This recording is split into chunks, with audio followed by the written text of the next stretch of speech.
Russia's President Vladimir Putin has sent out a strong message today to the international community. This was while speaking at the key virtual SCO summit that has been hosted by India. Addressing various leaders at the SCO summit in his first appearance since a short-lived mutiny, Putin said that the Russian people are consolidated as never before. Putin also stressed that Russia counters all external sanctions, pressures and provocations and continues to develop as never before. Putin's speech and emphasis on Russia's unity at this summit with key allies, namely Russia, even India, appeared to show how keen he is to remove any doubts about his own authority on the world stage after the short-lived mutiny that was led by Wagner and its chief, Yevgeny Prigozhin, last month. Remember, Wagner fighters took control of a southern city and advanced towards Moscow on 24th of June, confronting Putin with the gravest challenge to his hold on power since taking over as Russia's paramount leader. The mutiny was soon diffused in a deal that was brokered by Belarusian President Alexander Lukashenko. Putin has since thanked his army and security services for averting chaos and civil war. Let's also listen in to what the Russian autocrat had to say at the SCO.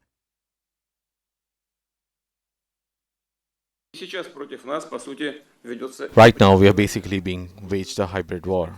Illegitimate anti-Russian sanctions are being used on an unprecedented scale. I would like to emphasize that Russia is confidently resisting and will continue to resist external pressure, sanctions and provocations. And in the current situation, our country continues to develop steadily.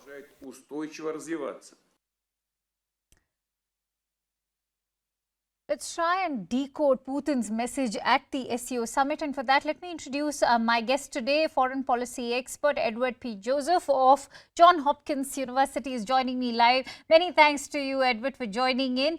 Now, the SCO virtual meet was the first international gathering addressed by Putin post the Wagner mutiny, not to forget Prime Minister Modi's much productive meet with the US President as well. How do you view the complex backdrop and timing of this meet? Actually, I don't think it's terribly complex. And your show demonstrated that.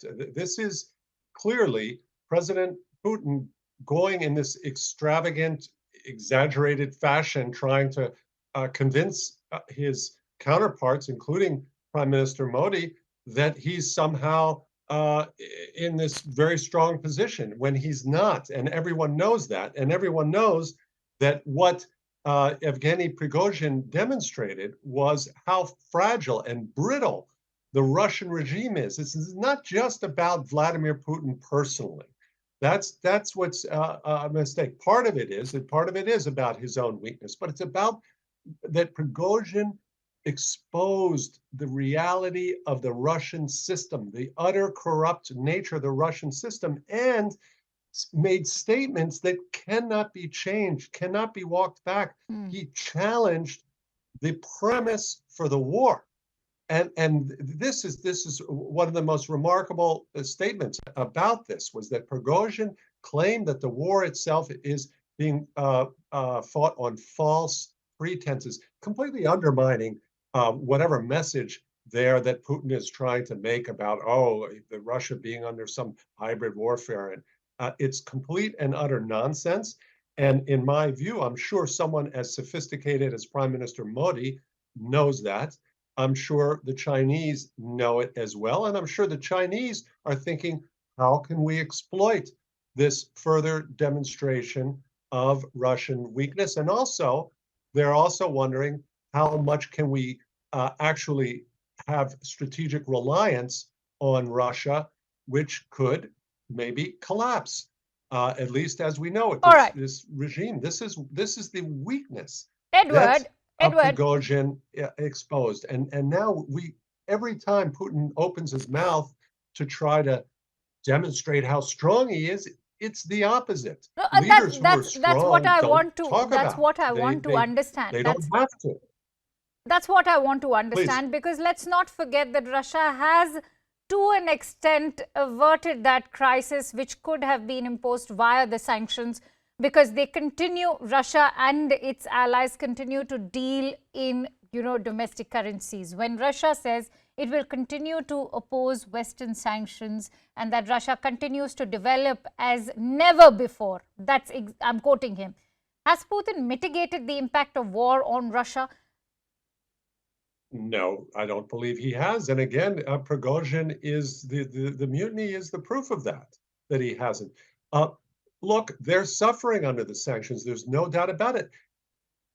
We have no better proof than the words of Vladimir Putin himself at this conference, which your report noted, where he's complaining about the what he calls the hybrid warfare and the sanctions.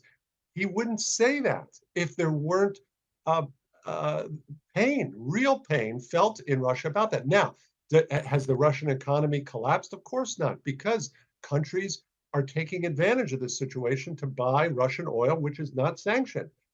There's an oil price cap, but the sale of oil itself is not sanctioned. The countries like India trade in oil, and they're getting discounts, big discounts on oil, which means less revenue for Russia, but still there's a revenue stream that comes in. But in many other respects, the economy is suffering severe impact that will be felt for years to come on technology.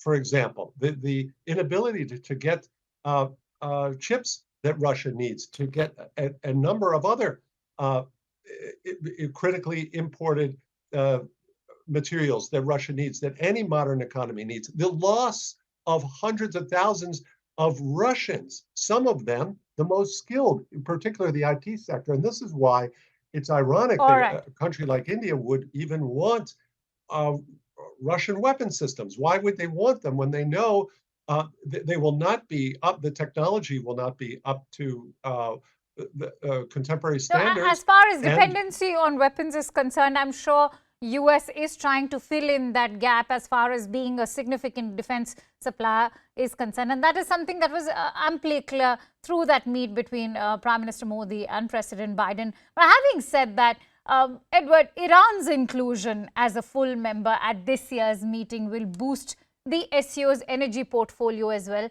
But how will this be perceived in Western capitals? As it will be, you're correct. First of all, you're absolutely correct to talk about this wasn't just a meeting between President Biden and Prime Minister Modi. This was a very rare state visit. This is an honor that is not given to many world leaders. This is Prime Minister Modi is only the third during the Biden presidency. So this is much more than a meeting, and the relationship, but you're absolutely right, will continue to expand in the defense and other spheres. And the inclusion of Iran, I think this will be perceived in Western eyes as more evidence of how bankrupt and meaningless this event is. What kind of a country is Iran that attacks its own protesters? That protesters, mainly led by women in the country, are attacked by the government. The government is so weak it fears these protests by women in the country, and people, the Western countries, and when we say West, we shouldn't really use that term, because there are countries like Japan and South Korea that are very strongly allied with the United States and its NATO and European Union partners against this war in Ukraine that Russia has launched, this unprovoked Russian invasion that's destabilizing the globe.